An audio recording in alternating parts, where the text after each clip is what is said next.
Nakalimutan ng anak ko na ibaba ang telepono. Iyon ang sandaling gumuho ang mundo ko. Dinig na dinig ko ang boses ng manugang ko sa kabilang linya. Ang sabi niya, pabigat na raw ako. Pabigat. Ang plano pala nila ay itapon ako sa home for the aged para maibenta nila ang bahay na pinaghirapan ko at makuha ang pera para sa luho nila. Masakit. Sobrang sakit na marinig iyon mula sa taong inaruga mo. Pero hindi ako nag-iskandalo. Hindi ako nagmakaawa. Sa halip, habang nagpapakasaya sila sa bakasyon, tahimik kong ibinenta ang bahay sa halagang 50 milyong piso. Cash. Nasa akin na ang pera, nasa akin ang kontrol, at wala silang kaalam-alam na wala na silang babalikang tahanan. Pag uwi nila, abot tenga ang ngiti nila. Akala nila ay mayaman na sila. Pero nang isusi nila ang pinto, hindi ito bumukas. Ang tanging naghihintay sa kanila ay isang sulat na iniwan ko sa pintuan. Isang sulat na nagpaluhod sa kanila sa kalsada at nagpaintindi sa kanila ng tunay na kahulugan ng karma. Hindi ko alam kung gaano ako katagal na nakaupo doon sa dilim. Ang tanging liwanag ay galing sa buwan na sumisilip sa bintana.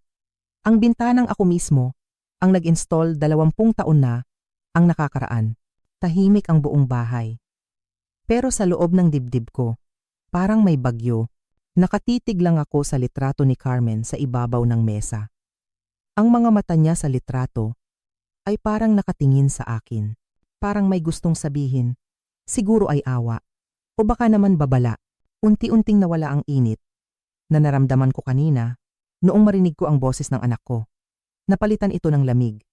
Isang klasing lamig na tumatagos hanggang buto. Ang mga kamay ko, tiningnan ko ang mga kamay ko. Ito ang mga kamay na nagtrabaho sa konstruksyon sa loob ng 4 na dekada. Magaspang, puno ng kalyo.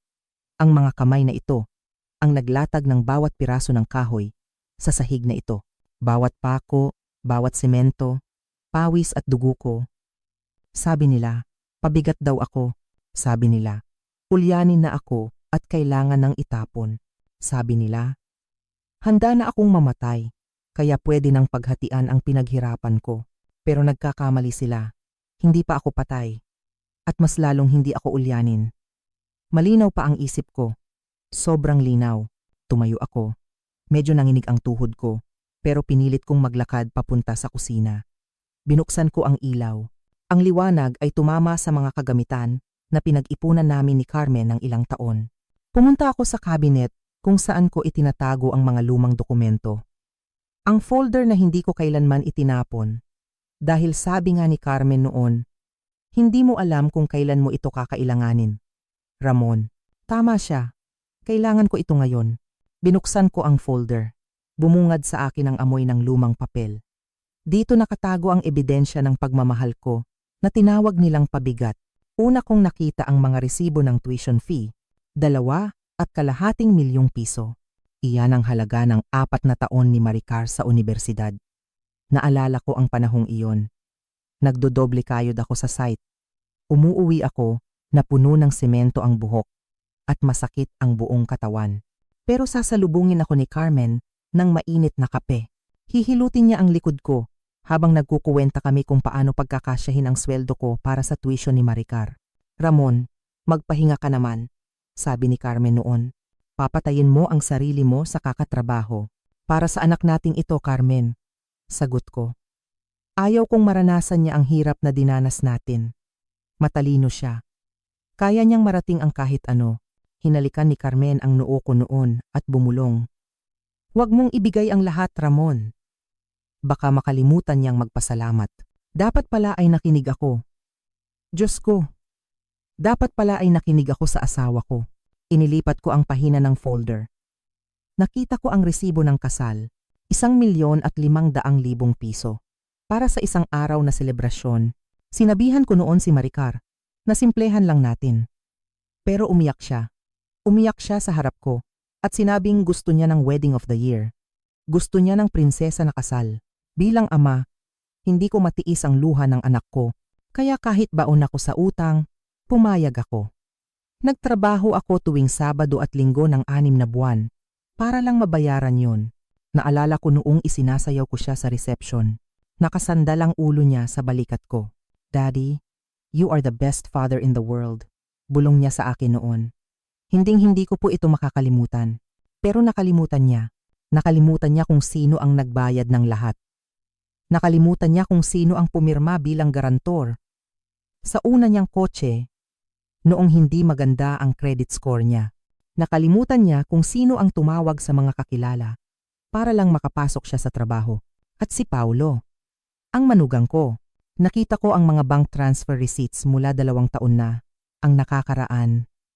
Noong natanggal si Paulo sa trabaho sa bangko, dahil sa isyung hindi nila ipinaliwanag ng maayos, tumira sila dito sa bahay ko. Pansamantala lang daw, pero inabot ng 2 taon. Kailanman ay hindi ko sila siningil ng renta. Ako ang nagbayad ng kuryente na biglang tumaas dahil sa aircon nila.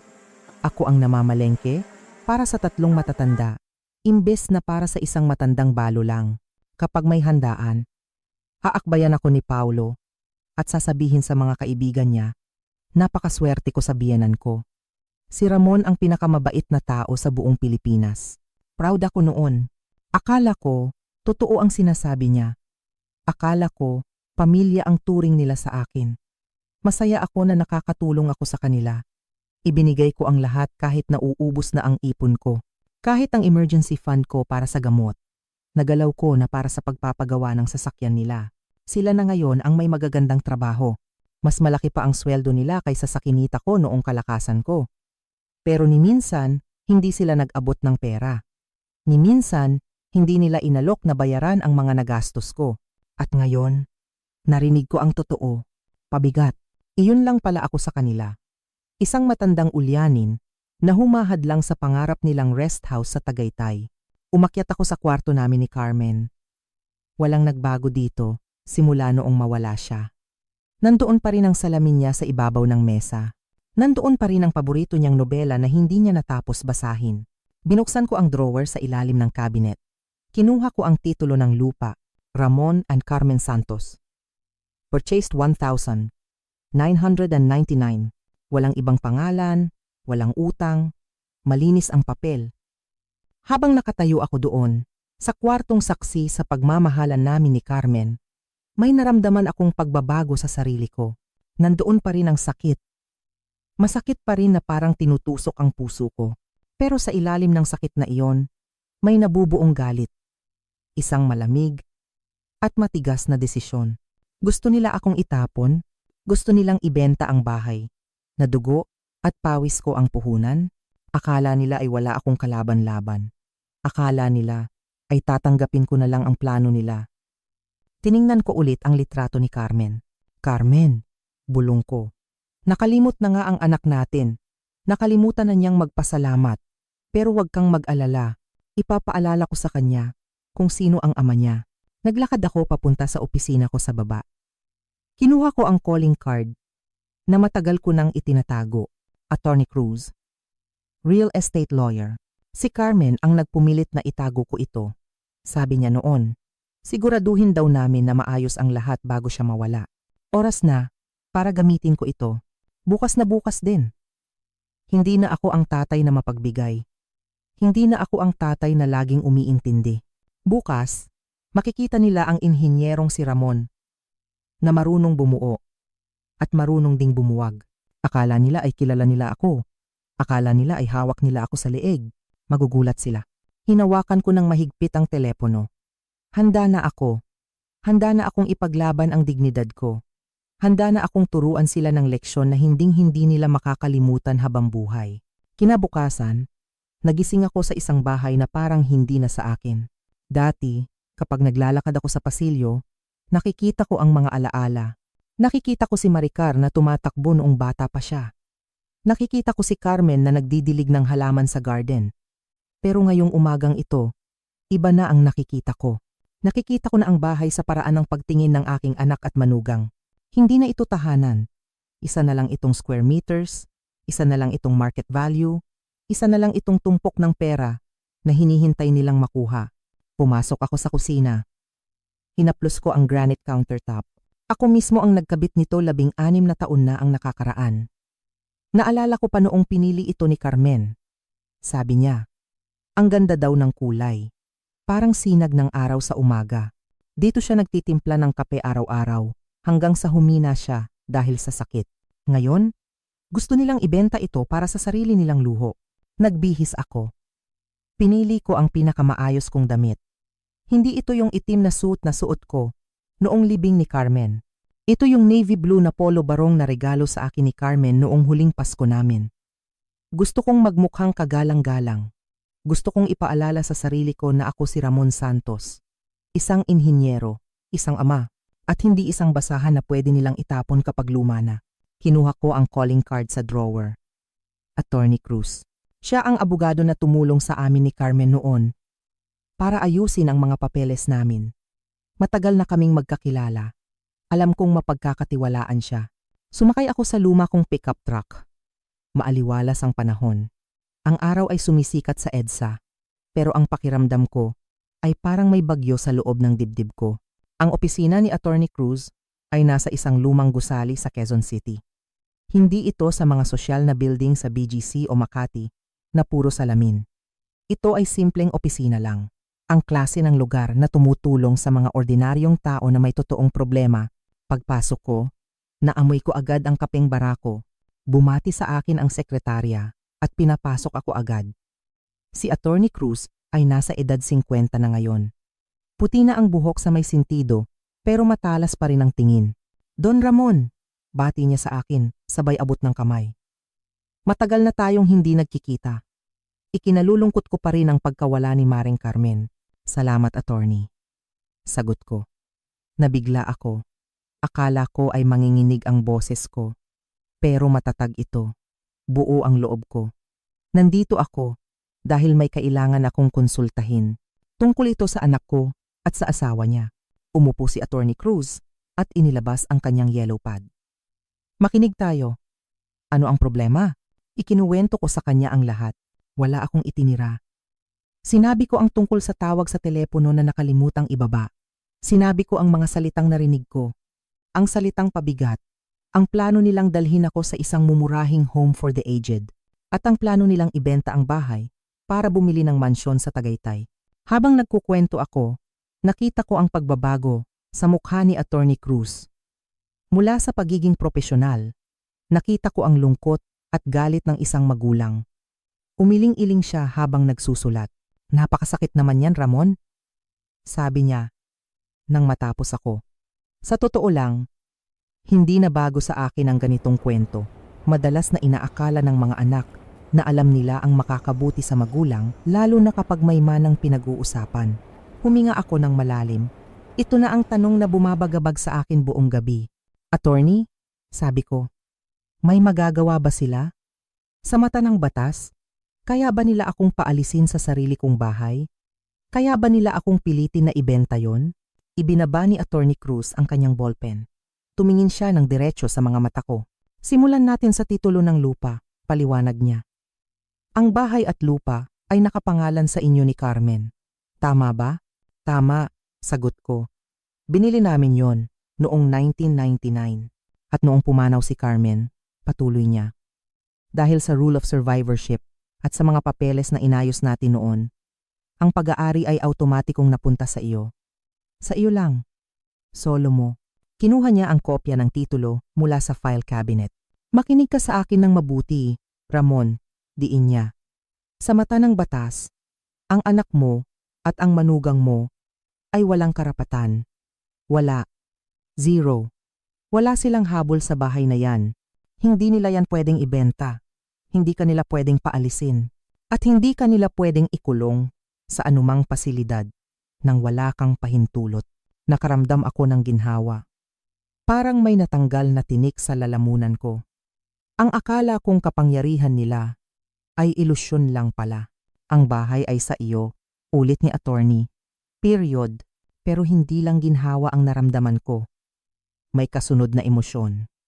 Isang desisyon na nabuo mula sa sakit ng pagtataksil. Kung ganoon, sabi ko, at humigpit ang hawak ko sa tasa ng kape. Kung gusto kong ibenta ang bahay ngayon, pwede ko bang gawin yon? Nagulat si Attorney Cruz. Pwede. Siyempre naman. Ari-arian mo yan. Pwede mong ibenta bukas na bukas din kung gusto mo. Pero Ramon, bakit mo naman gustong ibenta agad? Tumingin ako sa bintana. Inisip ko ang halakhak ni Maricar sa telepono. Inisip ko ang pagtawag ni Paulo sa akin na pabigat. Inisip ko ang 20 taon ng pagsasakripisyo ko na binaliwala lang nila para sa pera. Iniisip nila na ako ay isang matandang ulyanin na madaling utuin. Iniisip nila na sunod-sunuran ako sa kanila. Iniisip nila na wala akong kalaban-laban. Attorney, sagot ko. Ang boses ko ay mababa pero puno ng diin. Gusto nilang kunin ang pinaghirapan ko. Siguro, panahon na para ipakita ko sa kanila na hindi pa ako patay at hindi pa ako ulyanin. Tumahimik si Attorney Cruz. Tinitigan niya ako na parang sinusukat ang desisyon ko. Pagkatapos, tumango siya bilang pagsang-ayon. Napakaganda ng bentahan ng lupa ngayon sa Quezon City, Ramon. Sabi niya sa tono ng isang negosyante. Lalo na sa lugar ninyo. Maraming naghahanap ng property. Maraming cash buyers. Kung desidido ka, kaya nating ibenta yan nang mabilisan. Gaano kabilis? Tanong ko. Kung tama ang presyo at kung may handang bumili, pwede nating matapos ang bentahan sa loob ng 1 linggo. Minsan, mas mabilis pa. 1 linggo, babalik sina Maricar at Paulo, galing Cebu sa susunod na Biyernes. 8 araw mula ngayon. Uuwi sila na ang akala ay madadat na nila ang tatay nilang uto-uto. Handa nang itapon sa kung saan. Gawin natin, attorney. Sabi ko, gusto kong ibenta ang bahay. Bago sila makauwi, sigurado ka ba dito, Ramon? Tanong niya ulit. Bilang pag-iingat ng isang kaibigan. Kapag napirmahan na ang bentahan, wala nang bawian. Mawawala na ang bahay na itinayo niyo ni Carmen. Napangiti ako ng mapait. Ang bahay na yon ay bato at semento lang, attorney. Ang tahanan ko ay nawala na noong lokohin ako ng sarili kong pamilya. Alam ko ang ginagawa ko. Ginugol namin ang sumunod na oras sa pag-aayos ng detalye. Ipinaliwanag niya ang tungkol sa capital gains tax, sa mga dokumento, at sa proseso. Sinabi niya na kaya niyang ihanda ang lahat sa loob ng 24 na oras. Ang consultation fee ay 2,000 piso, sabi ni attorney, habang tumatayo ako. Pero kung itutuloy natin ang benta, isasama na lang natin yan sa legal fees sa huli. Naglabas ako ng wallet. Heto, attorney, bayad ako. Cash. Gusto kong magbayad. Gusto kong maramdaman na ako ang may kontrol. Paglabas ko ng opisina, naramdaman ko ang init ng araw sa mukha ko. At tanghaling tapat na. Biglang nag-vibrate ang cellphone sa bulsa ko. Kinuha ko ito. Nakita ko ang pangalan sa screen. Maricar calling. Tumunog ito ng tumunog. Una, pangalawa, pangatlo. Na-imagine ko siya sa hotel lobby sa Cebu. Siguro ay tumitingin siya sa relo niya. Siguro ay naiinis na siya kung bakit hindi sinasagot ng kawawa at ulyanin niyang tatay ang telepono. Hayaan mo siyang magtaka. Hayaan mo silang magplano ni Paulo tungkol sa kinabukasan nila gamit ang pera ko. Hindi ko sinagot ang tawag. Hinayaan ko lang itong tumunog habang sumasakay ako sa truck ko. May ngiti na sa mga labi ko ngayon. Hindi na ako ang biktima. May plano na ako. At ang planong ito ay magtuturo sa kanila ng leksyon tungkol sa respeto at utang na loob. Minsan ko nang binuo ang buhay ko mula sa wala. Kayang-kaya ko ulit itong gawin. At sa pagkakataong ito, gagawin ko ito sa sarili kong paraan. Pinaandar ko ang makina ng sasakyan. Ang tunog ng makina ay parang musika sa pandinig ko. Tapos na ang pagiging mabait. Oras na para sa hustisya. Pagka-uwi ko galing sa opisina ng abogado, naramdaman ko ang kakaibang katahimikan sa loob ng bahay. Dati, ang katahimikang ito ay nagpapalungkot sa akin. Ang katahimikang ito ay parang hudyat ng pagsisimula. Pagsisimula ng aking plano. Dumiretso ako sa aking opisina at binuksan ang laptop. Kailangan ko ng tao na mabilis kumilos. Kailangan ko ng tao na kayang ibenta ang bahay na ito bago pa man makabalik ang anak ko at ang asawa niya mula sa Cebu. Bilang isang inhinyero, sanay ako sa pagsasaliksik. Hindi ako basta-basta pumipili. Tiningnan ko ang mga profile ng mga real estate broker sa Quezon City. Naghanap ako ng mga taong may track record ng mabilis na bentahan. Isang pangalan ang paulit-ulit na lumalabas. Bong Villaflor. Ayon sa mga review, eksperto siya sa quick sales. Sinasabi ng mga kliyente niya na kaya niyang isara ang deal sa loob lang ng ilang araw. At higit sa lahat, Marami siyang hawak na cash buyers. Cash buyers. Iyan ang kailangan ko. Ayoko ng tseke na tatalbog. Ayoko ng bank financing na aabutin ng ilang buwan ang proseso. Gusto ko ng pera. Agad. Tinawagan ko ang numero sa screen. 2 ring lang, sumagot agad siya. Bong Villaflor po, real estate broker. Paano po ako makakatulong? Mr. Villaflor, sabi ko. Sinikap kong gawing kalmado ang boses ko. Ako si Ramon Santos. Gusto kong ibenta ang bahay ko. At gusto kong mangyari ito sa lalong madaling panahon. Naramdaman ko ang interes sa boses niya. Gaano kabilis ang gusto ninyo, Sir Ramon? At saan po ang lokasyon? Nasa New Manila ako. Sagot ko. At kung maaari, gusto kong maibenta ito sa loob ng 10 araw. 10 araw? Bahagyang tumaas ang boses niya. Mabilis iyan, sir. Pero ang New Manila ay prime location. Mainit ang bentahan dyan ngayon. Kung maganda ang kondisyon ng bahay, kaya natingawan iyan. Pwede ko po bang makita? Pwede kang pumunta ngayong 3:00, sabi ko. Pagkababa ko ng telepono, tiningnan ko ang orasan. 12:00 pa lang. May 3 oras pa ako. Sa loob ng 3 oras na iyon, nilinis ko ang bahay. Hindi ito ordinaryong paglilinis. Para itong ritual ng pamamaalam. Pinunasan ko ang mga bintana. Ang bintanang ako mismo ang nagdisenyo para makapasok ang hangin kapag hapon. Pinakintab ko ang sahig na nara. Ang kahoy na ito ay mas matanda pa sa anak ko. Naalala ko noong inilalatag ko ang bawat piraso nito. Pawis at pagod ang puhunan ko dito para lang makapaglaro ng maayos si Maricar noong bata pa siya. Inayos ko ang mga unan sa sofa. Dito kami madalas manood ng TV ni Carmen tuwing gabi. Habang naglilinis ako, na-realize ko ang isang bagay. Hindi ako naglilinis para sa bisita. Naglilinis ako para sa susunod na may-ari. Inihahanda ko na ang bahay para sa execution. Eksaktong 3:00. Tumunog ang doorbell. Pagbukas ko ng pinto, nakita ko si Bong. Mukha siyang propesyonal. Nakapolo barong, may dalang tablet. At may magandang ngiti. Magandang hapon po, Sir Ramon. Bati niya. Nang tumapak siya sa loob ng bahay, nanlaki ang mga mata niya. Wow! Bulong niya. Tumigil siya sa may pintuan at tumingala. Tinitigan niya ang crown molding sa kisame. Tinitigan niya ang makintab na sahig. Sir Ramon, sabi niya habang umiiling sa pagkamangha. Ito na yata ang pinakamaayos na bahay na nakita ko ngayong taon. Bihira na ang ganitong klasing nara. Ako ang nagkabit niyan, sabi ko. May halong pagmamalaki sa boses ko. Noong 2001, gusto ng asawa ko ng matibay, kaya purong nara ang ginamit namin. Walang tinipid diyan. Naglakad kami papunta sa kusina. Hinaplos ni Bong ang granite countertop. Custom made? Tanong niya. Oo, sagot ko. Ako mismo ang kumuha ng sukat. Si Mrs. ang pumili ng pattern. Sabi niya, mukhang ginto kapag natatamaan ng araw. Nakita kong nagtatype agad si Bong sa tablet niya. Kinukunan niya ng litrato ang bawat sulok, ang mga custom cabinets, ang mga gripo na walang tulo, ang mga outlet na maayos ang pagkakakabit. Sir, magpapakatotoo ako sa inyo, sabi ni Bong. Sa 15 taon ko sa negosyong ito, bihira akong makakita ng bahay na ganito kaalaga. Halatang minahal ang bahay na ito. Minahal? Oo. Minahal namin ang bahay na ito. Pero ang mga taong dapat na magmana nito ay hindi marunong magmahal. Inhinyero ako, Bong, sabi ko. Naniniwala ako na kung gagawa ka ng isang bagay, gawin mo ng tama sa unang beses pa lang. Pagkatapos niyang ikutin ang buong bahay, umupo kami sa sala. Ipinakita niya sa akin ang ilang data sa tablet niya. Sir Ramon, panimula niya.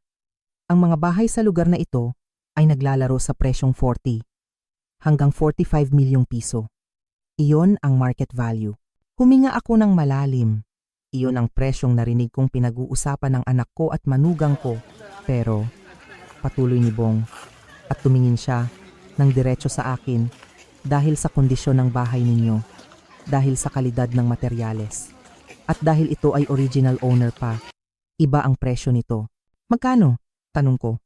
Sa tingin ko, Kaya nating ibenta ito ng mabilisan sa halagang 50 milyong piso. 50 milyong piso.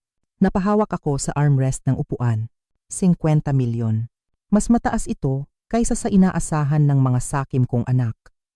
Mas malaki ito kaysa sa kinukwenta ni Paulo para sa pangarap nilang mansion sa Tagaytay. Ganyan kalaki? Tanong ko. Opo, sir. Nakaupo kayo sa ginto, sagot ni Bong. Sa totoo lang, may kliyente ako. Isang pamilyang Filchi na naghahanap ng bahay sa area na ito. Gusto nila ng matibay. Gusto nila ng lucky house. At ang bahay nyo, ang perfect match. Kaya ba nilang magbayad agad? Cash, sir. Walang loan. Walang utang sa bangko. At kaya nilang isara ang deal sa loob ng 10 araw. 10 araw. Sakto. Saktong-sakto bago umuwi ang anak ko para itapon ako sa home for the aged. Ano ang catch? Tanong ko. Bakit ganun kabilis? Wala pong catch, ngiti ni Bong. Ang mga investor na ito, kapag nakakita ng maganda, hindi na nagpapatumpik-tumpik pa, ayaw nilang maunahan. At dahil cash, wala tayong hihintaying appraisal ng bangko. Tumingin ako sa paligid ng sala. Nakita ko kung saan natutong maglakad si Maricar. Nakita ko kung saan kami nagbubukas ng regalo tuwing Pasko. Nakita ko kung saan kami nagbabasa ng dyaryo ni Carmen tuwing Linggo ng umaga. Lahat ng alaalang ito, ibebenta ko na. Pero naalala ko ang boses ng anak ko sa telepono. Tinawag niya akong sweet habang pinaplano niyang nakawin ang buhay ko. Naalala ko ang boses ng manugang ko. Tinawag niya akong pabigat. Kailangan kong gawin ito. Para sa sarili ko. At para sa huling respeto. Sa asawa ko. Sige Bong, sabi ko. Gawin natin. Nakita ko ang tuwa sa mukha ni Bong. Excellent choice, Sir Ramon. Tatawagan ko sila ngayon din. Pinanood ko siyang tumawag. Narinig ko kung paano niya i-describe ang bahay ko. New Manila. Original owner. Immaculate condition. Solid Nara floors. Binabanggit niya ang mga detalye na parang nakahanap siya ng kayamanan. Ibinaba niya ang telepono na may malawak na ngiti. Gusto nilang ituloy agad, sir. Pwede ko bang ihanda ang kontrata para bukas ng umaga? Ang araw ay palubog na. Ang sinag nito ay tumatama sa bintana na nagbibigay ng kulay ginto sa buong sala. Dito ako tumanda. Dito ako naging ama. Pero bukas, pipirmahan ko ang papel na magwawakas sa kabanatang ito ng buhay ko. 9:00 ng umaga, sagot ko. Hihintayin kita dito. Umalis si Bong na puno ng pag-asa. Naiwan akong mag-isa sa bahay na malapit ng maging pag-aari ng iba. Pero sa kauna-unahang pagkakataon simula noong narinig ko ang tawag na iyon, hindi lungkot ang naramdaman ko. Ang naramdaman ko ay kapangyarihan. Hawak ko na ang manibela ng buhay ko. At sa pagkakataong ito, ako ang magdidikta kung saan ako pupunta. Kakapasok ko pa lang sa bahay galing sa pakikipagkita kay Bong, ang broker. Hawak ko pa ang susi. Naramdaman ko ang bigat nito sa palad ko. Ito ang susi ng bahay na itinayo ko. Ang bahay na malapit nang mawala sa akin. Hindi pa ako nakakaupo nang tumunog ang telepono sa kusina. Ang tunog nito ay matinis. Bawat ring ay parang kumakalabog sa dibdib ko. Maricar calling. Napangiti ako ng mapait. Heto na naman siya. Kanina hindi ko sinagot ang tawag niya. Ngayon, tumatawag ulit siya. Siguro ay nag-aalala siya. Hindi dahil mahal niya ako. Nag-aalala siya. Dahil baka nagbago ang isip ng pabigat niyang ama. Baka nag-aalala siya na mawala ang mana niya. Huminga ako ng malalim. Kailangan kong mag-artista. Kailangan kong ibalik ang dating Ramon. Ang Ramon na mabait. Ang Ramon na mapagbigay. Ang Ramon na uto-uto. Pinulot ko ang telepono sa pang-anim na ring. Hello? Maricar? Sinadya kong garalgalin ang boses ko. Yung boses ng matanda na parang hingal na hingal sa paglalakad. Dad! Sa wakas, ang boses ni Maricar ay punong-puno ng sigla. Pero hindi ito yung tunay na sigla. Ito yung klase ng sigla na naririnig mo sa mga telemarketer na nagbebenta ng insurance. Plastic. Pilit. Nag-alala ako kanina, Dad. Bakit hindi mo sinasagot ang tawag ko? Tanong niya. Pasensya ka na, anak. Sagot ko ng mahinahon. Nasa labas ako kanina. May inasikaso lang ako sa bangko at namalengke na rin. Naramdaman ko ang panandaliang katahimikan sa kabilang linya. Bangko. Alam kong narinig niya ang salitang iyon. Bangko? Okay. Mabilis niyang pinalitan ang tono niya. Pero Dad, makinig ka. May napakaganda kaming balita ni Paulo para sa iyo. Sobrang ganda nito. Huminto siya para sa dramatic effect. Hinintay ko ang kasinungalingan. Alam ko na kung ano ang sasabihin niya. Pero gusto kong marinig mismo sa bibig niya. Ano yon, anak? Tanong ko. Nagplano kami ni Paulo ng isang sorpresa para sa iyo. Isang special vacation. Sabi niya ng malakas. Gusto ka naming i-treat. Deserve mo ang pahinga, Dad. Mula noong nawala si Mommy. Alam kong nahihirapan ka na dyan mag-isa. Napahigpit ang hawak ko sa telepono. Namuti ang mga knuckles ko sa galit. Deserve ko raw ang pahinga. Ang kapal ng mukha. May nahanap kaming lugar, Dad. Patuloy niya. Para siyang resort sa Batangas. Napakaganda ng view. Sariwa ang hangin. At ang best part? May mga medical staff sila doon. Mga nurse na laging naka-duty. Just in case may kailangan ka. Isang resort na may medical staff. Alam ko ang tawag doon. Home for the aged. Sa kultura natin, ang pagdadala sa magulang sa ganoong lugar ay huling opsyon. Ginagawa lang yun kapag wala ng ibang pamilya. Pero para sa anak ko, ginagawa niya ito para makuha ang bahay ko. Gusto niya akong itapon sa isang pasilidad para mamatay ng mag-isa habang nagpapakasasa sila sa pera ko. Narinig ko ang boses ni Paulo sa background. Naka-speakerphone siguro sila. Oo nga, Dad. Singit ni Paulo. Kami na ang bahala sa lahat. Bayad na ang lahat. Wala ka nang iintindihin. Dadalhin ka namin doon para makapag-relax ka habang buhay. Habang buhay. Ibig sabihin, wala na silang balak na pauwiin ako. Nagngit-ngit ang mga ngipin ko. Gusto ko silang sigawan. Gusto kong sabihin na alam ko ang plano nila. Gusto kong sumbatan sila sa lahat ng sakripisyo ko. Pero hindi. Hindi pa ngayon. Huminga ako ulit. Pinalambot ko ang mukha ko kahit walang nakakakita. Napakabait ninyo talagang mga anak. Sabi ko.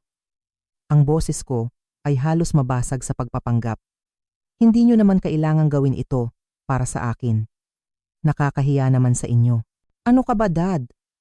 Sagot ni Maricar. Pamilya tayo. Mahal ka namin. Mahal. Ang daling sabihin. Ang hirap panindigan. Kailan nyo ba balak gawin ito? Tanong ko. Alam ko na ang sagot, pero kailangan kong kumpirmahin ang timeline ko.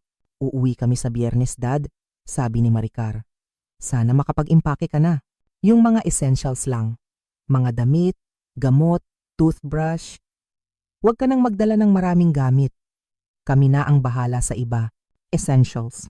Huwag na raw akong magdala ng gamit. Siyempre. Kasi ang plano nila, kapag naitapon na nila ako sa Batangas, lilinisin nila ang bahay ko. Ibebenta nila ang mga antik na muebles. Itatapon nila ang mga litrato namin ni Carmen. Buburahin nila ang bakas ng buhay ko dito.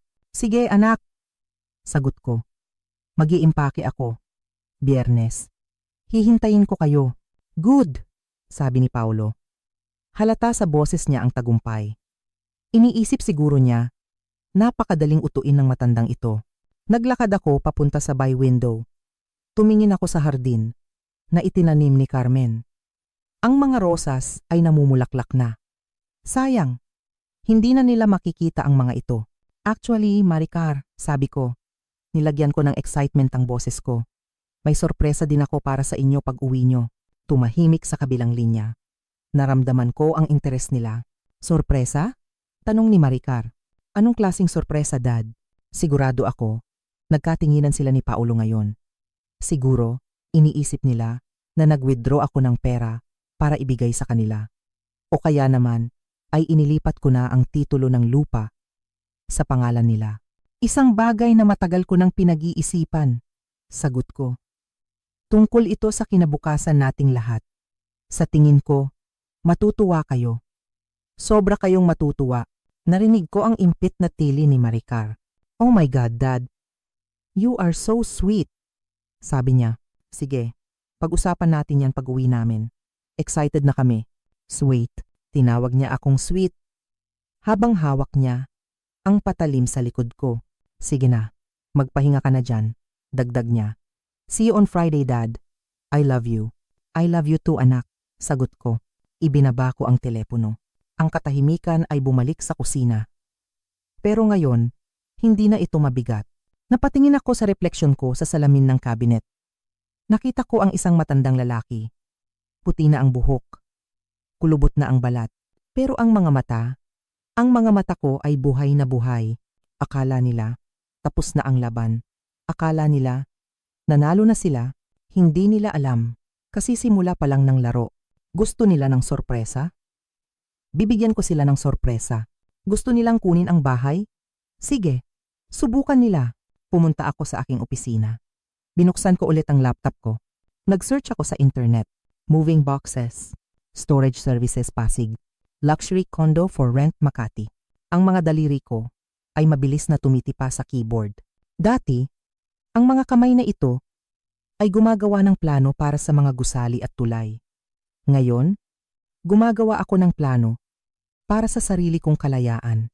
Bawat click ng mouse ay parang pagputol ng kadena. Ang kadena ng obligasyon. Ang kadena ng pagiging mabait na ama. Ang kadena ng pagiging biktima. Tumayo ako at naglakad papunta sa kalendaryo na nakasabit sa dingding.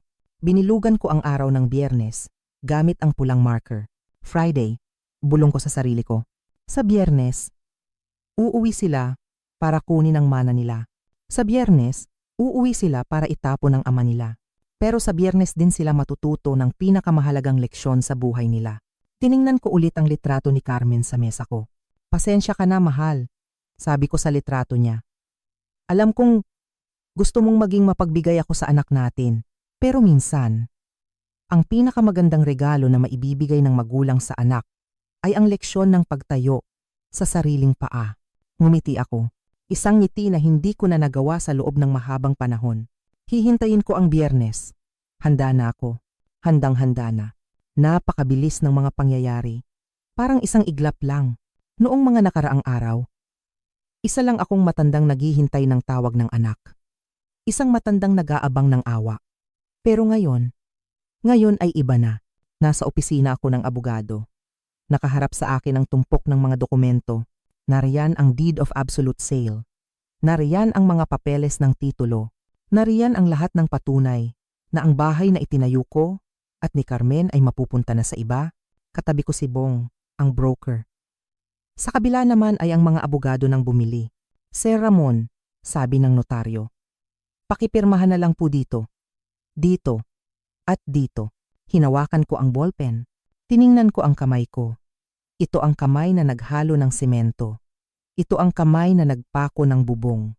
Ito rin ang kamay na humaplos sa buhok ni Carmen noong huli siyang naghingalo sa kwarto namin. Nanginig ng kaunti ang kamay ko. Hindi dahil sa takot, kundi dahil sa bigat ng desisyon. Sa bawat pirma ko, parang pinuputol ko ang kadena. Isang pirma para sa alaala. Isang pirma para sa sakit ng loob. Isang pirma para sa kalayaan. At tapos na, narinig ko ang tunog ng stamp ng notaryo. Thump, thump, ang tunog na iyon ay parang musika. Musika ng pagsasara ng isang kabanata. Ilang minuto lang ang lumipas, tumunog ang cellphone ko. Isang notification mula sa bangko. Binuksan ko ito. Nanlaki ang mga mata ko kahit alam kong darating ito. 50 milyong piso. Nandoon na. Nasa account ko na. 50 milyong piso. Cash. Tinitigan ko ang numero. Binilang ko ang mga zero. 1, 2, 3, 6, 7. Ito ang perang pinaglalawayan ng anak ko at ng manugang ko. Ito ang perang dahilan kung bakit gusto nila akong itapon sa home for the aged. Akala nila, makukuha nila ito. Kapag wala na ako, akala nila, mapupunta ito sa pangarap nilang mansyon sa Tagaytay. Pero ngayon, ang perang ito ay akin. Akin lang. At gagamitin ko ito para sa sarili kong kapayapaan. Nakipagkamay ako sa mga bagong may-ari. Mababait silang tao. Nangako silang aalagaan nila ang bahay. Tulad ng pag-aalaga ko. Salamat po, Sir Ramon, sabi nung ginang. Ramdam namin na puno ng pagmamahal ang bahay na ito. Ngumiti ako. Ingatan niyo sana ang hardin. Mahal ng asawa ko ang mga rosas na yon. Pag alis nila, naiwan akong mag-isa sa bahay. Ito na ang huling pagkakataon na mapag-iisa ako dito. Nagsimula na akong mag-impake. Hindi ako nagdala ng malalaking kahon. Isang maleta lang. Isang maleta para sa buong buhay ko. Pumasok ako sa kwarto namin ni Carmen. Kinuha ko ang kanyang joyero o jewelry box. Nandoon ang kwintas na regalo ko noong ika-10 anibersaryo namin. Nandoon ang singsing na suot niya, araw-araw. Kinuha ko ang album ng kasal namin. Ang mga litrato ay medyo naninilaw na, pero ang mga ngiti namin doon ay walang kupas. Kinuha ko rin ang kanyang paboritong rosaryo. Ito ang rosaryong hawak niya noong nasa ospital siya. Amoy sampagita pa rin ito. Hinalikan ko ang krus at inilagay ito ng maingat sa bulsa ko. Ito lang ang kailangan ko. Ang mga alaala ay wala sa pader, wala sa sahig. Ang mga alaala ay nasa puso ko at ang mga bagay na ito ang magsisilbing tulay ko sa kanya. Pagkatapos kong ayusin ang gamit ko, hinarap ko naman ang gamit ng mga anak ko. Pumasok ako sa kwarto na tinutulugan ni Maricar at Paolo noong nakitira sila dito. Nagkalat ang mga gamit nila, mga mamahaling damit, mga sapatos na hindi naman ginagamit, mga gadget na sira na, pero ayaw pang itapon. Ginawa nila itong bodega. Akala kasi nila, habang buhay na nandito ang bahay na ito para sa kanila, tumawag ako ng movers. Dumating ang 3 lalaki na may dalang malalaking kahon. "Sir, lahat po ba ito?" Tanong ng isa. "Lahat." Sagot ko. Ang boses ko ay malamig. Walang emosyon. "Ilagay niyo lahat sa kahon. Damit, sapatos, libro, kahit ang mga basura sa mesa. Isama niyo." Pinanood ko silang magbalot. Wala akong naramdamang lungkot para sa mga gamit ng anak ko. Dati, iniingatan ko ang bawat tropeyo ni Maricar noong elementarya siya. Dati, pinupunasan ko pa ang alikabok sa mga gamit nila. Pero ngayon, isa na lang silang kargamento. "Dalhin niyo lahat yan sa storage warehouse sa Pasig." Utos ko.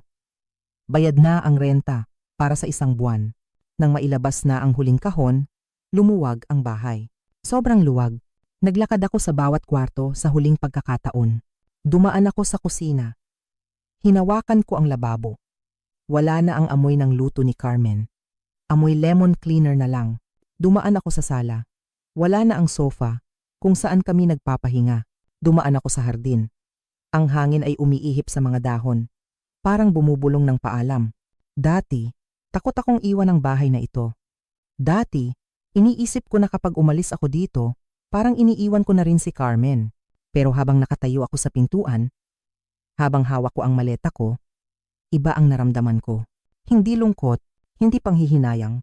Ang naramdaman ko ay ginhawa. Para akong nakawala sa isang kulungan na gawa sa ginto. Ang bahay na ito, sa mga huling taon, ay naging simbolo na lang ng pang-aabuso ng mga anak ko. Naging simbolo ito ng paghihintay nila sa kamatayan ko. Pero ngayon, wala na. Nabenta na. Hawak ko na ang pera. Ako na ang may kontrol. Sumakay ako sa aking truck. Inilagay ko ang maleta sa passenger seat kung saan dating umuupo si Carmen. "Tara na mahal," bulong ko. "Alis na tayo dito. Masyado nang masikip ang mundo nila para sa atin." Pinaandar ko ang makina. Tumingin ako sa rear view mirror. Nakita ko ang bahay na unti-unting lumiliit habang palayo ako. Ang bahay na dati ay mundo ko. Ngayon, isa na lang itong istruktura sa likuran ko. Sa harap ko, nandoon ang kalsada. Maluwag, maaliwalas. Papunta ako sa bago kong kondo sa Rockwell. Papunta ako sa bago kong buhay. Ang buhay na walang halong pang-aapi. Bumuntong hininga ako. Isang malalim at masarap na buntong hininga. Malaya na ako. At sa susunod na araw, kapag dumating sina Maricar at Paolo, malalaman nila kung ano ang kapalit ng kalayaan ko. Nakarating ako sa bago kong tinutuluyan, bago lumubog ang araw. Hindi ito sa Batangas kung saan gusto akong itapon ng mga anak ko. Hindi ito isang home for the aged na amoy gamot at punong-puno ng kalungkutan. Nasa Rockwell ako, isa sa pinakaligtas at pinakamagandang lugar sa Metro Manila. Ipinark ko ang luma kong truck sa tabi ng mga kotseng mamahalin. Pagbaba ko, sinaluduhan ako ng security guard. "Good afternoon po, Sir Ramon." Bati niya, nang may ngiti. Napangiti rin ako. Sa lumang bahay ko, ni hindi ako tinitingnan ng manugang ko kapag dumadaan ako para akong hangin. Pero dito, tinatawag akong sir. Dito, may respeto. Sumakay ako sa elevator papunta sa ika-10 palapag. Pagbukas ko ng pinto ng unit, bumungad sa akin ang amoy ng bago. Amoy ng kalinisan. Maliit lang ito kumpara sa luma kong bahay. Isang kwarto, isang sala, isang maliit na kusina. Pero para sa akin, ito ay palasyo. Bakit? Dahil dito, ako ang hari. Dito, walang magsasabi sa akin na pabigat ako. Dito, walang magbibilang ng subo ko kapag kumakain ako. Dito, walang nagpaplano sa likod ko kung kailan ako mamamatay. Inilapag ko ang maleta ko sa kama. Inilabas ko ang litrato ni Carmen at ipinatong sa side table. Mahal, bulong ko sa kanya. Nandito na tayo. Ligtas na tayo. Umupo ako sa malambot na sofa at tumanaw sa bintana. Mula dito, kitang-kita ko ang mga ilaw ng Makati. Napakaganda, pero hindi pa tapos ang misyon ko. May isa pa akong kailangang gawin para masiguro na hindi na nila ako magagalaw. Kinabukasan, nagising ako ng maaga. Nagsuot ako ng disente. Hindi ko isinuot ang mga luma kong damit pambahay. Nagpolo ako. Nagslacks. Gusto kong harapin ang araw na ito ng may dignidad. Pumunta ako sa isang pribadong bangko sa Ayala Avenue. Hindi ito ang bangko kung saan may kakilala si Maricar. Hindi ito ang bangko kung saan nagtrabaho dati si Paulo. Ibang bangko ito. Isang bangko na kilala sa pagiging pribado at discreet. Pagpasok ko, hindi ako pumila. Dahil sa halaga ng pera na dala ko, dinala agad ako sa opisina ng manager, si Mr. Tan. Isang lalaking nasa edad 40, mukhang matalino at mapagkakatiwalaan. Magandang umaga, Don Ramon, bati niya. Ikinagagalak po namin na pinili niyo ang bangko namin. Umupo ako sa tapat niya. Inilapag ko ang tseke sa mesa. Ang tseke na nagkakahalaga ng 50 milyong piso. Nakita ko ang paglaki ng mata ni Mr. Tan nang makita ang halaga. Pero mabilis siyang nakabawi. Gusto kong buksan ng isang account. Sabi ko ng diretso. Isang account na ako lang ang pwedeng gumalaw. Walang joint account. Walang authorization para sa iba. At higit sa lahat, gusto ko ng privacy. Tumango si Mr. Tan. Naintindihan niya agad. Makakaasa po kayo, sir. Sa Wealth Management Division namin, ang impormasyon niyo ay selyado. Kahit sino pa ang magtanong, kahit kapamilya niyo pa, hindi namin ilalabas ang detalye. Mabuti, sabi ko. Pinirmahan ko ang mga papeles. Bawat pirma ay nagbibigay sa akin ng kapanatagan. Dati, nag-aalala ako kung paano pagkakasyahin ang pensyon ko para sa gamot at pagkain. Dati, nahihiya akong humingi kay Maricar kapag kulang ang pambili ko ng maintenance. Pero ngayon, hawak ko na ang 50 milyon. Kaya kong bilhin ang lahat ng gamot na kailangan ko. Kaya kong kumain sa pinakamahal na restaurant. Kaya kong maglakbay kung gugustuhin ko. Hindi ko na kailangan ng awa nila. Pagkalabas ko ng bangko, dumaan ako sa isang coffee shop. Umorder ako ng cappuccino at isang hiwa ng blueberry cheesecake. Umupo ako sa labas. Pinanood ko ang mga taong naglalakad. May nakita akong mag-ama. Hinihila ng bata ang kamay ng tatay niya. Tumatawa sila. Napaluha ako ng kaunti. Ganyan din kami dati ni Maricar. Noong bata pa siya, ako ang mundo niya. Ako ang hero niya. Saan kami nagkamali? Bakit naging ganito? Siguro nga, tama si Carmen.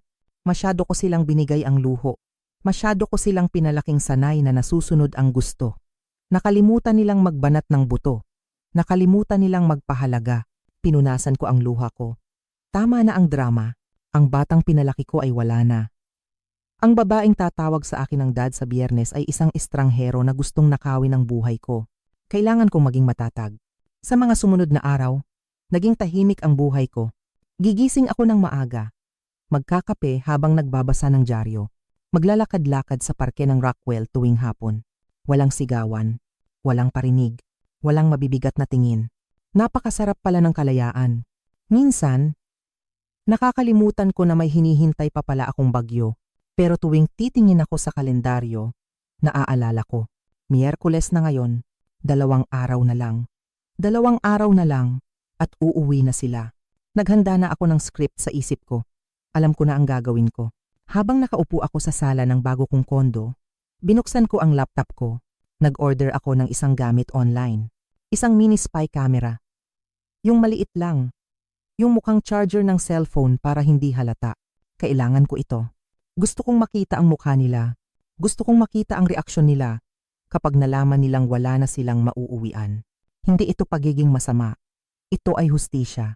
Gusto kong makita nila na ang matandang tinawag nilang pabigat ay mas matalino kaysa sa kanila. Dumating ang delivery kinabukasan. Sinubukan ko ito sa kondo. Malinaw. Kitang-kita ang bawat detalye. Dinig na dinig ang bawat boses. Handa na ang entablado. Handa na ang mga artista. Ako na lang ang kulang para sa huling act ng palabas. Bukas ng hapon, pupunta ako sa lumang bahay. Ilalagay ko ang kamera at mag-iiwan ako ng sulat. Isang sulat na tatapos sa lahat. Huminga ako ng malalim at tumingin ulit sa litrato ni Carmen. Panoorin mo ako, mahal. Bulong ko. Panoorin mo kung paano ko ipagtatanggol ang dignidad natin. Uminom ako ng kape. Mainit, mapait, pero masarap. Ganito ang lasa ng bagong buhay. At handa na akong lasapin ito hanggang sa huling patak. Huwebes ng hapon. Bumalik ako sa bahay sa huling pagkakataon. Hindi ko na ipinarada ang luma kong truck sa harap ng gate. Ipinasok ko ito sa garahe para walang makakita. Para walang magtanong na kapitbahay. Ayokong may makaalam na nandito ako. Pagbaba ko ng sasakyan, naramdaman ko ang bigat sa dibdib ko. Ito na ang huling beses na tatapak ako sa lupang ito bilang may-ari. Dati, ang pag-uwi dito ay nagbibigay sa akin ng pahinga. Pero ngayon, ang bawat sulok ay nagpapaalala lang ng pagtataksil. Pumasok ako sa loob. Ang bahay ay tahimik, sobrang tahimik. Wala na ang mga gamit, wala na ang mga litrato sa pader. Malinis na ang sahig na nara, pero may naiwan. Sa may hagdanan, nakita ko ang mga maleta ni Maricar at Paulo. Iniwan nila ito bago sila umalis papuntang Cebu. Akala kasi nila, dito pa rin ang uwi nila. Ginawa nilang bodega ang bahay ko. Nailing ako. Kawawang mga anak. Hindi nila alam na ang mga maletang iyan ay hindi na dito titira. Kinuha ko ang cellphone ko. Tinawagan ko ang numero na nakuha ko sa directory. Hello? Quick Fix Locksmith Services? Oo. Sagot ko. Kailangan ko ng serbisyo nyo. Ngayon na. Rush. Dumating si Mang Eddie, ang panday susi. Wala pang isang oras. Isang matandang lalaki na puno ng langis ang kamay, pero mukhang mapagkakatiwalaan. Anong gagawin natin, sir? Tanong niya habang tinitingnan ang pinto. Palitan mo lahat, utos ko. Lahat ng seradura. Pinto sa harap, pinto sa likod, pati ang side entrance ng garahe. Gusto ko, walang makakapasok na lumang susi. Tumango si Mang Eddie. Security issue po ba, sir? Oo. Sagot ko. Tumingin ako sa malayo. May mga taong nagpipilit pumasok sa buhay ko na hindi naman imbitado. Pinanood ko siyang magtrabaho. Tinanggal niya ang mga lumang seradura, ang mga seradurang tanso na pinili pa namin ni Carmen noon. Matibay ang mga iyon, pero kailangan na nilang palitan. Ang bawat pihit ng screwdriver ni Mang Eddie ay parang naghihigpit din ng desisyon ko.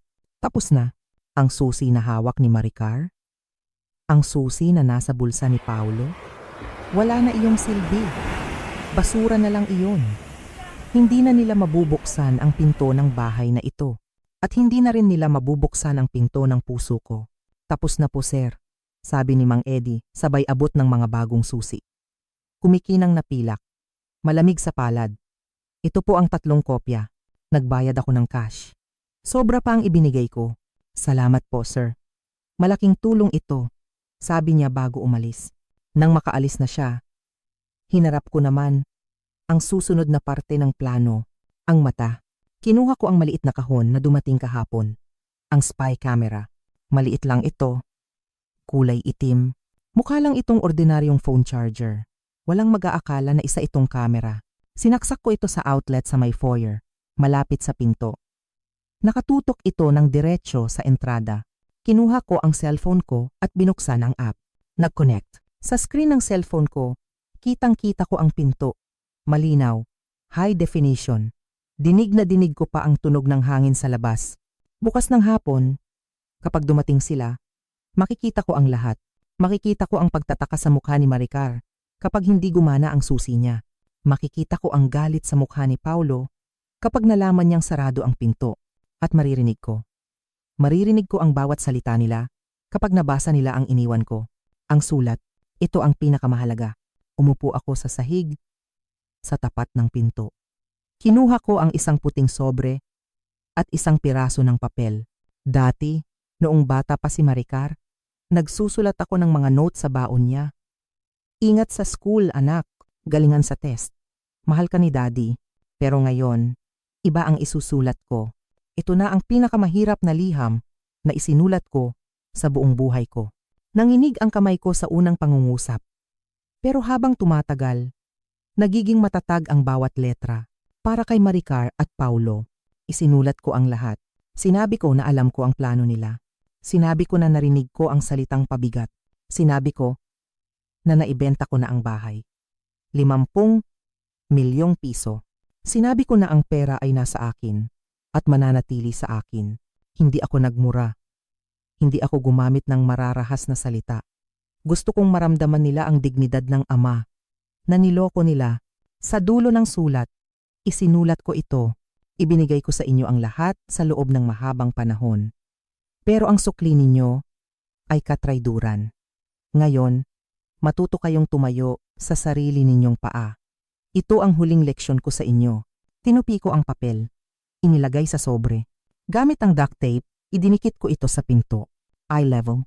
Eksakto sa taas ng mata ni Maricar. Hindi pwedeng hindi niya ito makita. Ito ang unang sasalubong sa kanila. Pagkatapos nilang mabigo sa pagbubukas ng pinto. Tumayo ako at lumayo ng kaunti. Tiningnan ko ang setup ko. Ang bagong kandado. Ang nakatagong kamera. Ang puting sobre sa pinto. Handa na ang entablado. Handa na ang patibong. Naglakad ako palabas ng bahay. Huminto ako sa may gate. Lumingon ako sa huling pagkakataon. Ang bahay ay naliligo sa liwanag ng papalubog na araw. Kulay ginto ang mga bintana. Napakaganda pa rin nito. Dito ako tumanda. Dito kami nangarap ni Carmen. Dito lumaki si Maricar. May kirot. Oo, may kirot sa puso ko. Hindi madaling iwanan ang lugar na naging mundo mo. Sa loob ng 25 taon, hinawakan ko ang gate. Ang bakal ay mainit pa dahil sa araw. Paalam. Bulong ko, ikaw na ang bahala sa kanila bukas. Sumakay ako sa truck, pinaandar ko ang makina. Habang nagmamaneho ako pabalik sa kondo ko sa Rockwell, paulit-ulit kong tinitingnan ang camera app sa cellphone ko. Gumagana. Nakikita ko ang pinto. Nakikita ko ang sobre. Tahimik ang bahay ngayon. Pero bukas ay sasabog ang katotohanan. Bukas, uuwi sila na puno ng pag-asa na maitatapon na nila ako sa home for the aged. Pero ang sasalubong sa kanila ay isang saradong pinto. At sa likod ng pintong iyon, wala na ang tatay nila. Wala na ang pabigat. Ang tanging naroon ay ang resulta ng kasakiman nila. Napangiti ako habang tinatahak ang EDSA. Hindi ito ngiti ng tuwa. Ito ay ngiti ng isang taong tapos nang magpaloko. Bukas. Humanda kayo bukas. Biyernes ng hapon. Nasa loob ako ng bago kong unit sa Rockwell. Nakaupo ako sa aking paboritong silyon. Sa aking kanang kamay. Hawak ko ang isang tasa ng mainit na kape. Sa kaliwa naman, hawak ko ang aking cellphone. Sa screen ng cellphone, nakikita ko ang live video feed mula sa luma kong bahay. 5:30 na. Ang araw ay palubog na sa Quezon City. Ang anino ng mga puno ay humahaba na sa kalsada. Tahimik ang paligid. Biglang may dumating. Isang pamilyar na itim na SUV ang pumasok sa driveway. Kilalang kilala ko ang sasakyang iyan. Iyan ang sasakyan na binayaran ko ang pagpapaayos. Noong nakaraang taon, bumukas ang pinto ng kotse. Unang bumaba si Maricar. Nakashade siya. Nakasuot ng mamahaling damit galing sa business trip. Nagunat siya ng katawan. Parang pagod na pagod sa biyahe. Pero may ngiti sa mga labi niya. Alam ko kung bakit siya nakangiti. Iniisip niya na ito na ang araw ng tagumpay. Iniisip niya na pagpasok niya sa bahay, makakausap na niya ang uto-uto niyang tatay. Dadalhin nila ako sa Batangas. At pagkatapos, sa kanila na ang bahay.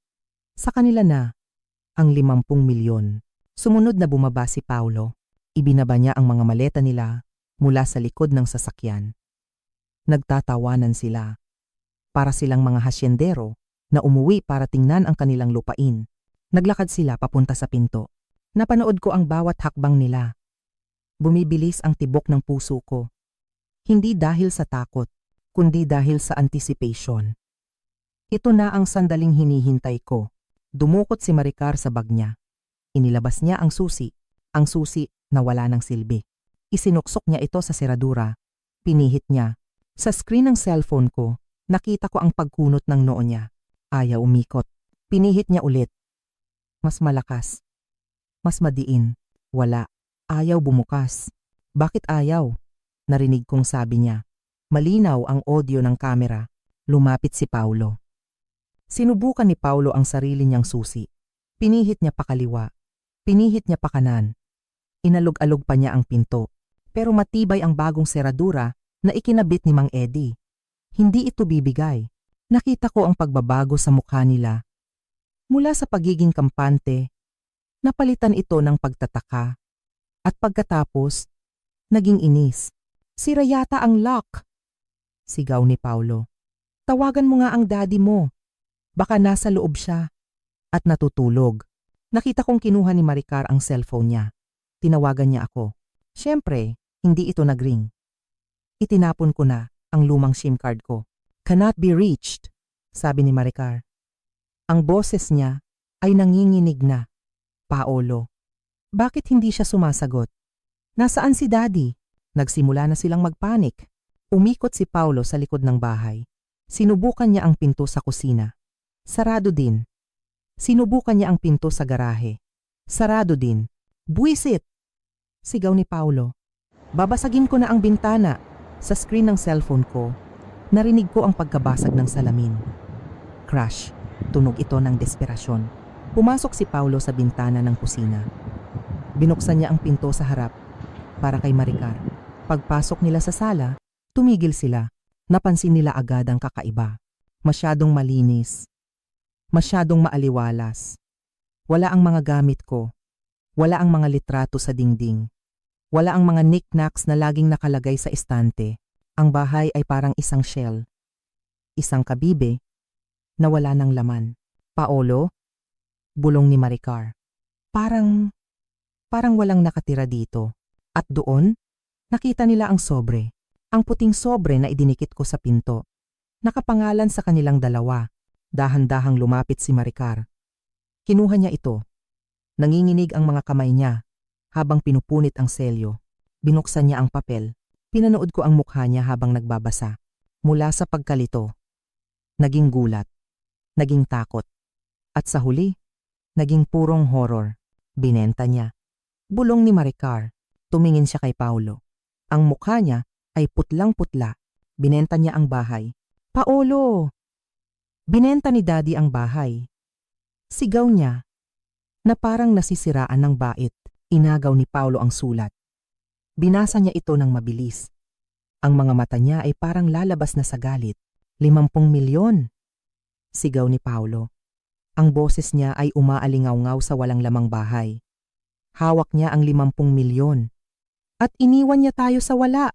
Paano niya nagawa ito? Hagulgol ni Maricar. Saan siya pumunta? Sabi dito, nasa kanya na ang pera. Napaupo si Maricar sa sahig. Umiiyak siya, pero kilala ko ang iyak ng anak ko. Hindi siya umiiyak dahil sa lungkot na nawala ako. Hindi siya umiiyak dahil sa pag-aalala. Umiiyak siya dahil sa lungkot na nawala ang mana niya. Umiiyak siya para sa sarili niya. Saan tayo titira? Tanong ni Maricar habang humihikbi. Paolo, saan tayo pupunta? Ang sabi mo, sigurado na to. Ang sabi mo, sa atin na ang bahay pagbalik natin.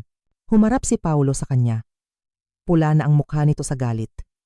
Nawala na ang maskara ng pagiging mabait na manugang. Ako pa ang sinisi mo? Sigaw ni Paulo. Ikaw ang anak. Ikaw ang dapat nagbantay sa kanya. Sabi mo, ulyanin na siya. Sabi mo, tanga na siya. Naisahan tayong dalawa. Ikaw ang may sabi na pabigat siya. Ganti ni Maricar. Dahil totoo naman. sigaw ni Paulo. Pero ngayon, mas malaking problema ang ginawa niya. At dito na lumabas ang tunay na baho. Dito na lumabas ang sikretong itinatago nila. Wala na tayong pera, Maricar. Pag-amin ni Paulo. Ubos na. Simot na. Natigilan si Maricar. Anong ibig mong sabihin? Ang severance pay ko nung natanggal ako sa bangko? Ubos na. Ipinambayad ko sa credit card. Ipinambayad ko sa kotse. Baon na tayo sa utang. Ang akala ko, mababayaran natin lahat kapag nabenta ang bahay na to. Napatakip ng bibig si Maricar. Wala ka ng pera? Akala ko may investments ka pa. Wala na, sigaw ni Paulo. Ikaw kasi, gastos ka ng gastos. Puro ka shopping, puro ka travel. Ayan tuloy. Wala na tayong trabaho. Wala na tayong bahay. Wala na tayong pera. Pulubi na tayo, Maricar. Pulubi. Doon ko nalaman ang totoo. Kaya pala atat na atat silang paalisin ako. Hindi lang sila sakim. Desperado na pala sila. Si Paulo, ang mayabang na banker, ay matagal na palang walang trabaho. Ang marangyang buhay nila ay puro utang lang pala. At ako ang retirement plan nila. Ako ang savings account nila. Nabalak nilang basagin para saluhin ang mga maling desisyon nila. Pinanood ko silang mag-away. Nagsumbatan sila sa gitna ng sala na itinayo ko para sa pamilya. Napakawalang hiya niya, sigaw ni Maricar. Tinutukoy ako. Paano niya natiis na gawin ito sa sarili niyang anak? Dahil narinig niya tayo. Sagot ni Paulo. Napasabunot siya sa sarili niyang buhok. Narinig niya nung tinawag natin siyang pabigat. Tuso ang matandang yon. Tuso. Napangiti ako ng mapait sa condo unit ko. Hindi ako tuso. Paulo, naging ama lang ako na natutong lumaban. Naging ama lang ako na natutong protektahan ang sarili ko. Nakita kong tumayo si Paulo at sinipa ang pinto.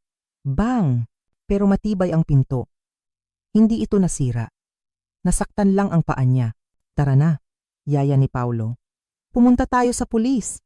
I-report natin siya. Anong ire-report mo? Iyak ni Maricar. Bahay niya to. Pera niya yon. Wala tayong habol. Tama ka, anak. Wala kayong habol. Dahan-dahan kong pinatay ang cellphone ko. Nakita ko na ang kailangan kong makita. Nakita ko na ang pagguho ng mga pangarap nila na itinayo sa kasinungalingan. Nakita ko ang bunga ng kasakiman nila. Ininom ko ang kape ko. Malamig na ito. Pero ayos lang. Dahil ang hustisya, sabi nila, ay isang putahe na mas masarap ihain kapag malamig. Wala na silang matatakbuhan. Ang mga gamit nila ay nasa bodega. Ang utang nila ay naghihintay. At ang tatay na pabigat ay wala na para sumalo sa kanila. Tapos na ang palabas. At sa wakas, ako naman ang pumalakpak. Pinatay ko na ang cellphone ko. Nawala na ang liwanag ng screen. Nawala na ang imahe ng aking anak na umiiyak sa sahig. Nawala na ang mukha ng manugang ko na puno ng galit at pagsisisi. Katahimikan, sa loob ng bago kong kondo sa Rockwell, ang tanging naririnig ko lang ay ang mahinang ugong ng aircon at ang tibok ng puso ko. Pero sa pagkakataong ito, ang tibok ng puso ko ay kalmado. Hindi na ito mabilis dahil sa galit. Hindi na ito mabigat dahil sa sama ng loob. Payapa na. Tumayo ako mula sa silyon. Ang mga tuhod ko ay hindi na nanginginig. Ang likod ko ay tuwid na. Naglakad ako papunta sa maliit na kusina. Binuksan ko ang cabinet. Kinuha ko ang bote ng wine. Ito ang paborito mong wine, Carmen. Yung vintage na itinabi natin para sa isang espesyal na okasyon. Sabi natin noon, iinumin natin ito kapag nagkaapo na tayo. O kaya kapag golden anniversary na natin. Pero hindi na iyon nangyari. Pero ngayong gabi ay espesyal. Kumuha ako ng isang baso. Binuksan ko ang bote. Pop! Ang tunog ng pagbukas ng bote ay parang tunog ng tagumpay. Ibinuhos ko ang pulang likido sa baso. Puno. Naglakad ako papunta sa bintana. Mula dito sa ikasampung palapag, kitang-kita ko ang mga ilaw ng Metro Manila. Ang gaganda ng mga ilaw. Parang mga bituin na bumaba sa lupa. Sa di kalayuan, nandoon ang dati nating bahay sa Quezon City. Siguro sa mga oras na ito, nandoon pa rin sila. Nag-aaway. Nagtuturuan. Nag-iisip kung saan sila pupulutin bukas. Pero hindi ko na yung problema. Itinaas ko ang baso sa tapat ng litrato mo, Carmen. Para sa iyo ito, mahal. Bulong ko. Nakamit na natin ang hustisya. Uminom ako. Ang sarap. Ang sarap ng lasa ng kalayaan. Sa loob ng 2 taon simula noong nawala ka, pakiramdam ko ay bilanggo ako. Bilanggo ng kalungkutan. Bilanggo ng utang na loob na hinihingi ng mga anak natin. Tinawag nila akong pabigat. Pero tingnan mo ako ngayon. Ako si Ramon Santos. May 50 milyong piso sa bangko, may sariling tirahan, at may hawak na sariling oras. Hindi na ako pabigat. Ako ay malaya. Biglang umilaw ulit ang cellphone ko sa mesa. Kahit naka-silent mode, nakita ko ang ilaw, isang numero na hindi nakarehistro. Alam kong si Maricar yan, o kaya si Paulo. Siguro ay nakihiram sila ng telepono sa kapitbahay. Siguro ay gusto nilang magmakaawa. Siguro ay gusto nilang sabihin na joke lang ang lahat, na mahal nila ako. Tinitigan ko lang ang cellphone. Dati, kapag tumatawag sila, natataranta ako. Pero hindi na ngayon. Inabot ko ang cellphone. At sa isang pindot, pinatay ko ito ng tuluyan. Power off. Wala na. Putol na ang koneksyon. Hayaan mo silang matuto. Hayaan mo silang harapin ang mundo nang walang sumasalo sa kanila. Ibinigay ko na sa kanila ang lahat ng sandata para mabuhay.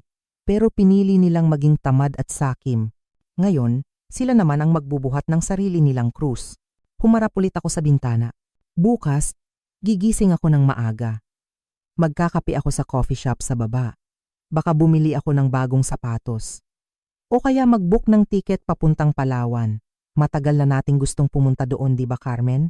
Gagawin ko na ang lahat ng gusto ko dahil ang buhay ni Ramon Santos ay hindi nagtapos sa pagiging pabigat. Ang totoo niyan, nagsisimula pa lang ang pinakamagandang kabanata ng buhay ko. Ngumiti ako. Isang totoong ngiti. Si Ramon ay nakaalis na sa gusali at hinding-hindi na siya babalik. Kung nagustuhan niyo ang kwentong ito, pakipindot ang like at mag-subscribe sa ating channel. Sa tingin niyo, tama ba ang ginawa ni Ramon sa kanyang anak at manugang? O naging sobra ba siya? I-comment ang inyong opinyon sa ibaba. Gusto kong marinig ang boses niyo. Hanggang sa muli nating kwentuhan, salamat sa panonood.